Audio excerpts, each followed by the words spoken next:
I've got a big stack of watched DVDs and Blu-rays. Better do an update.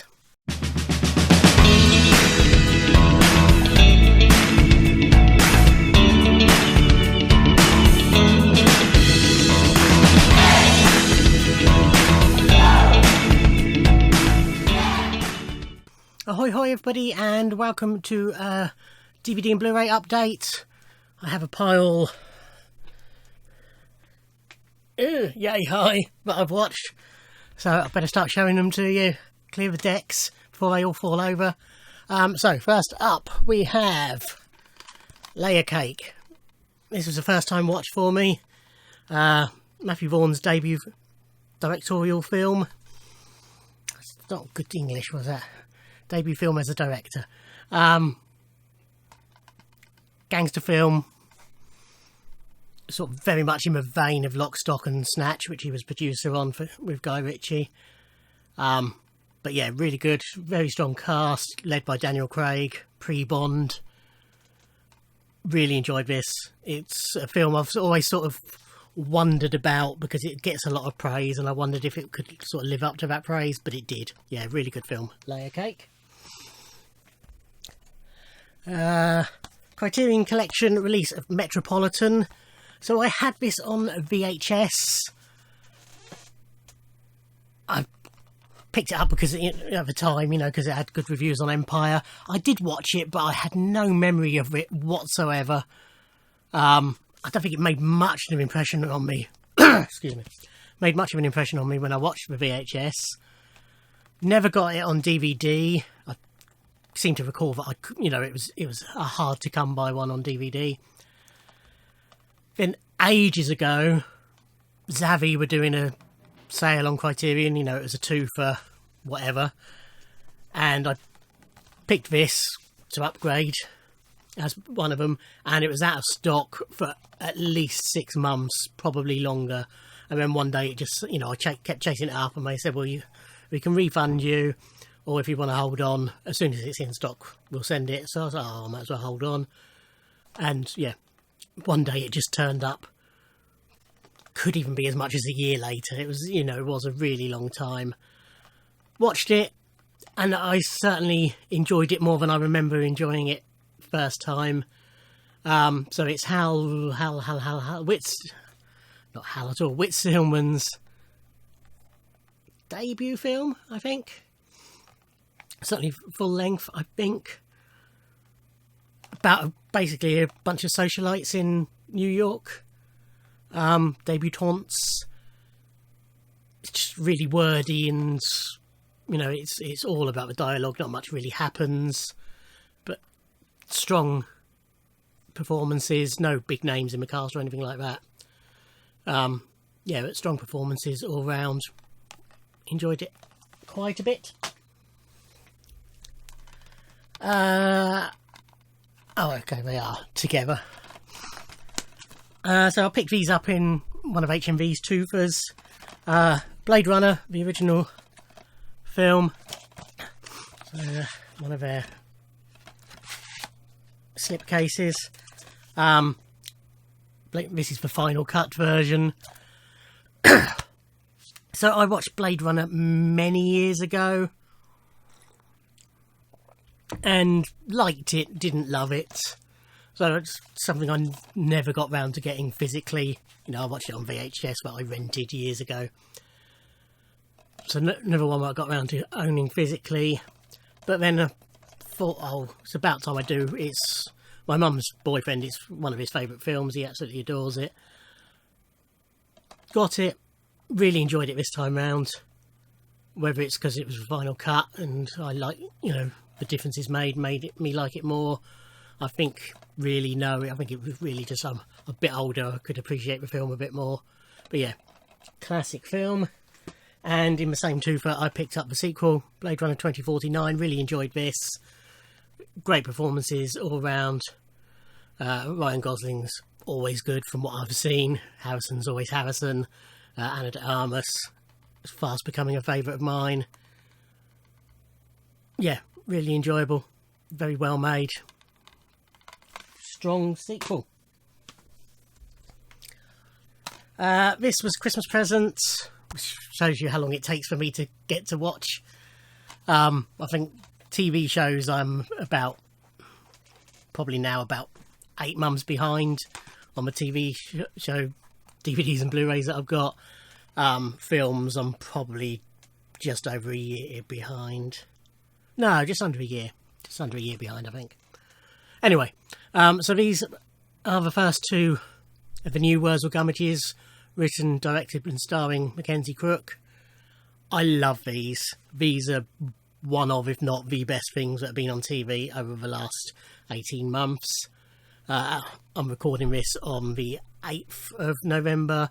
On Saturday the 6th there was a new special Bonfire Night themed one that was going to be on at Christmas, but then they rushed it through so they could show it on, or day after Bonfire Night. They're just wonderful. They're funny, they're beautifully acted, they look gorgeous, the music's gorgeous, all the performances are wonderful.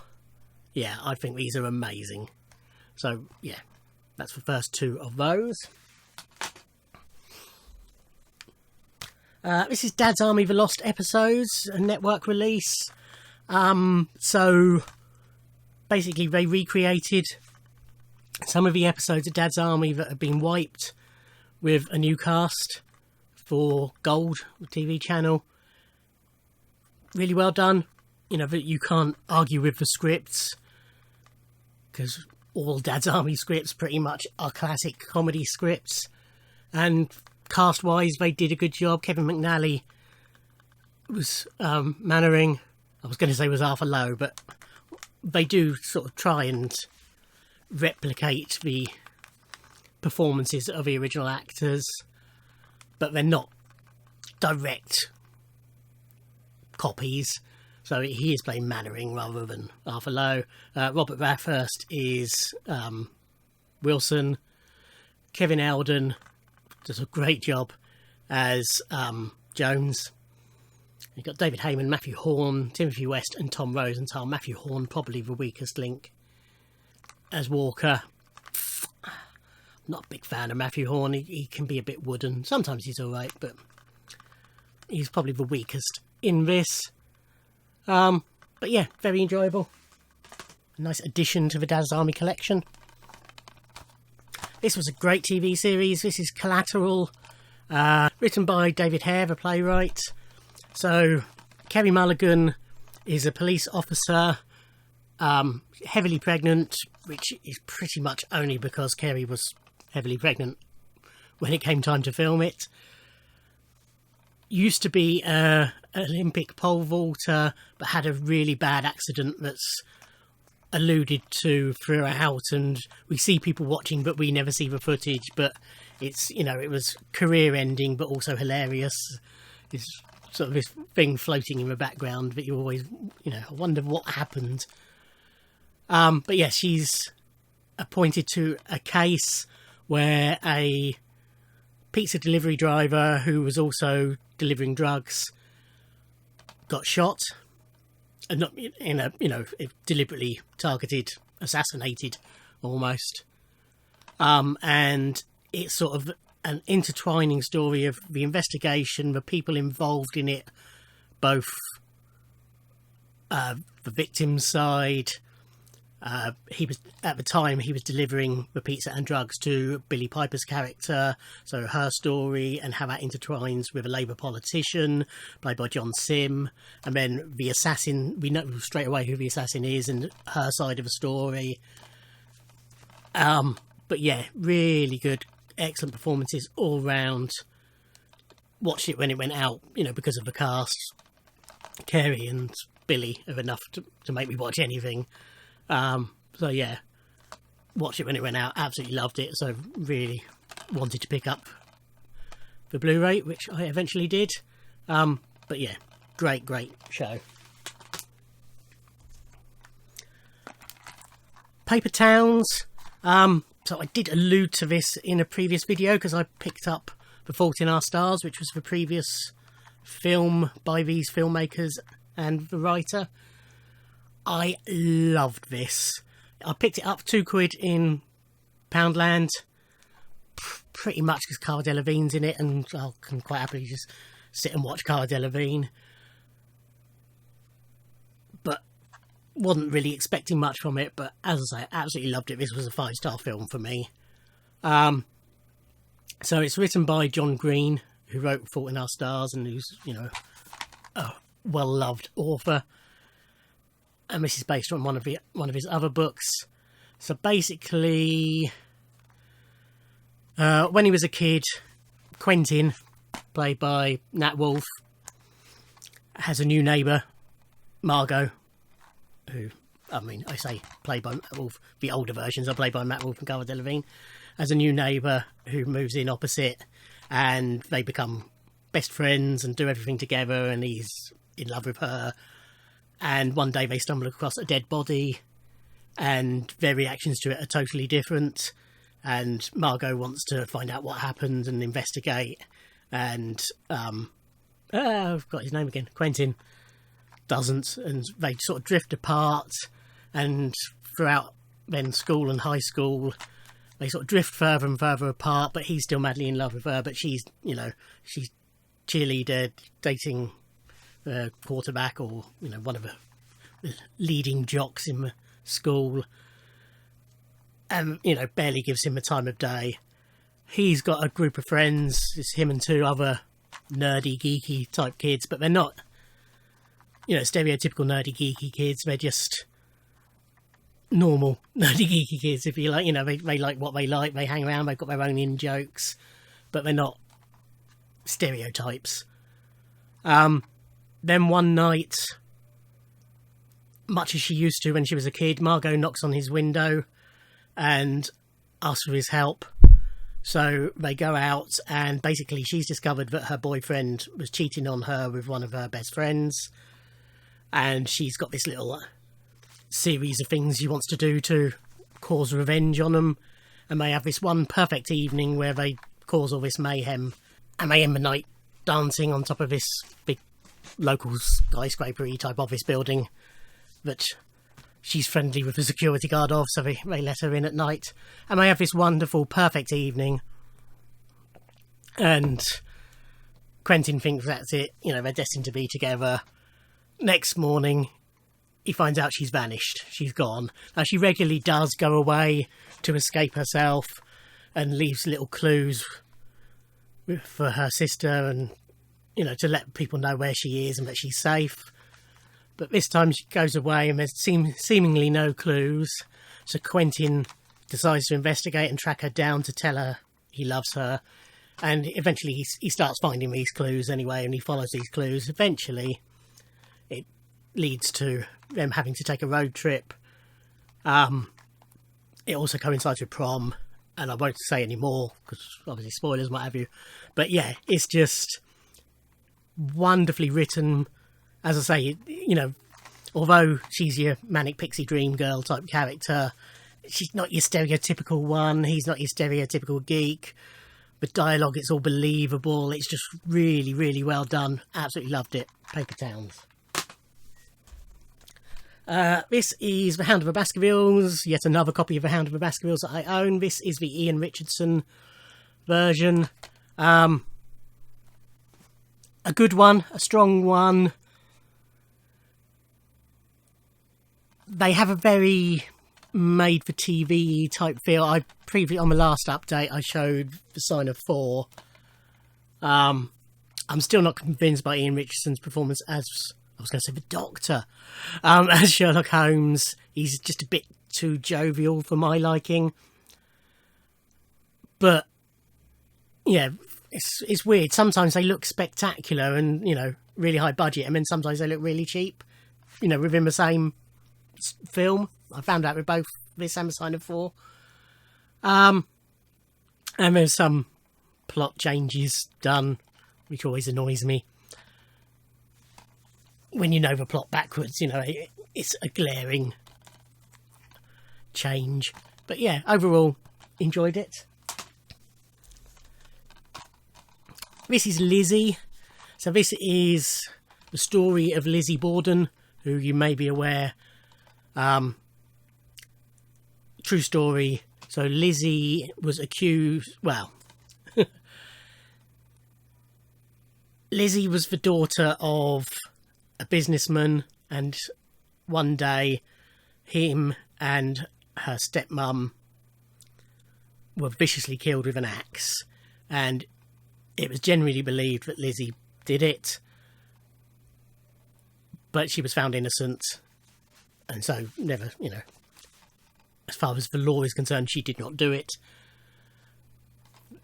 This is sort of the story of her having done it and getting away with it, and why she did it, and a large part of why she did it was because her abusive father was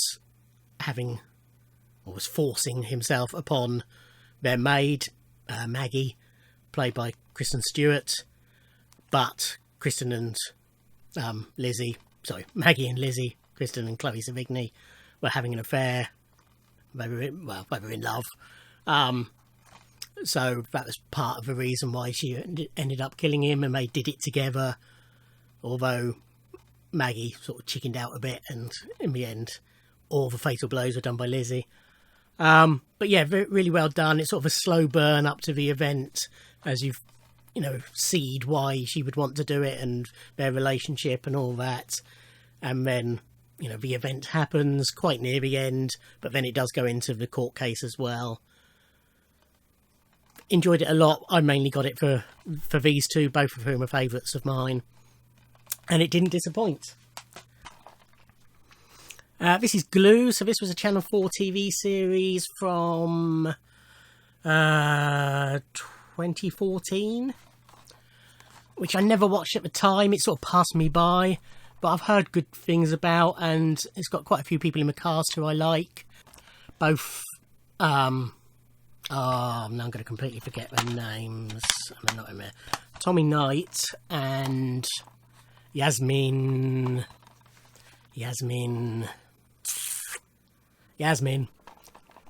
from Sarah Jane Adventures. Her are in it. I'll put it on the screen. Rizzle Kicks bloke. all their names are going out of my head. Gemma Marcy's in it as well.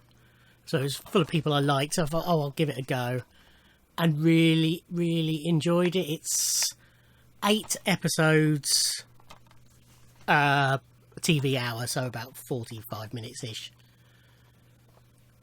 And it's a whodunit, basically. So Tommy Knight's character, Cal, who's 14, is found murdered in this Overton, which is a small rural town in the West Country-ish, sort of